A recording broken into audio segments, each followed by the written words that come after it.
आज आद्य क्रांतिगुरू लवजी वस्ताद साळवे यांच्या पदस्पर्शाने पावन झालेल्या जंगपेठ, पूर्वीचं नाव आणि सध्याची गंजपेठ या ठिकाणाहून लवजी शक्ती सेनेच्या आरक्षण क्रांती पदयात्रेला सुरुवात करीत आहोत। मागील अनेक वर्षापासून अनेक मागण्या या महाराष्ट्र सरकारच्या विविध सरकारकडे आजपर्यंत करण्यात आल्या। त्याच्यातली प्रमुख मागणी जे अनुसूचित जातीकरिता जे एकत्रित 13% आरक्षण आहे, हे 13% आरक्षणामध्ये अनेक जाती या उपेक्षित राहिलेल्या आहेत। 1 किंवा 2च जातींचा विकास यामध्ये झालेला आपण पाहतो।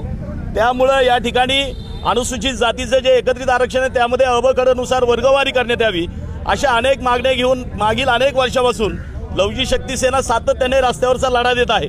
आज या ठिकाणाहून याच भूमीतून लवजी शक्ती सेनेची आरक्षण क्रांती पदयात्रेला सुरुवात होत आहे। येत्या 13 डिसेंबरला ही पदयात्रा नागपूर या ठिकाणी हिवाळी अधिवेशनादरम्यान धडकणार आहे। या ठिकाणी ज्या भूमीतून आपण या पदयात्रेला सुरुवात केलेली आहे, या देशाचं स्वातंत्र्याची खरी मुहूर्तमेढ याच तालमीमध्ये आद्य क्रांतिगुरू लवजी वस्ताद साळवे यांनी सन 1822 साली ही स्वतःच्या हाताने तालीम त्यांनी बांधलेली आहे। याच तालमीमध्ये अनेक क्रांतिकारक देशातले ते याच तालमीमधून आद्य क्रांतिगुरू लवजी वस्ताद साळवे यांच्याकडून शिक्षण घेऊन गेलेले आहेत। महात्मा ज्योतिबा फुले याच तालमीमध्ये येत होते।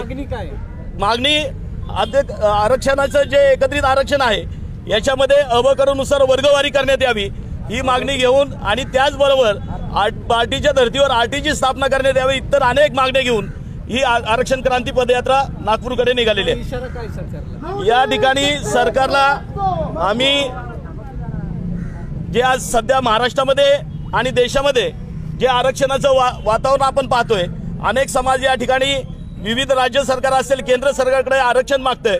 11 तारखेला देशाचे पंतप्रधान या हैदराबाद या ठिकाणी होते, त्यांनी देखील अनुसूचित जातीच्या अबकडन वर्गीकरणाला या ठिकाणी त्यांनी पाठिंबा दिलेला आहे।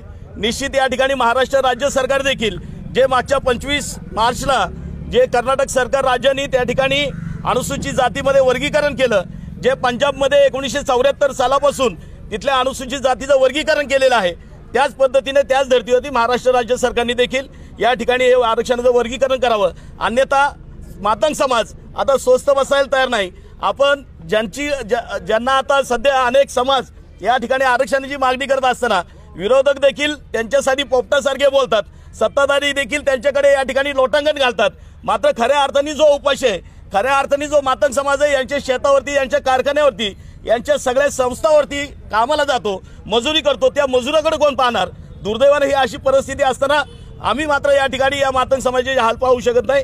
निश्चित येणाऱ्या कालावधीमध्ये सरकारला इशारा देतो या माध्यमातून की आपण तात्काळ जर हा विषय जर मार्गी लावला नाही तर आज मातंग समाजाला रोजगार नाहीये, कामधंदा नाहीये। त्यामुळे हा मातंग समाज जर रस्त्यावर उतरला तर या सरकारला हे परवडणार नाही, एवढंच या ठिकाणी मी सांगतो, विनंती करतो। धन्यवाद, थँक्यू।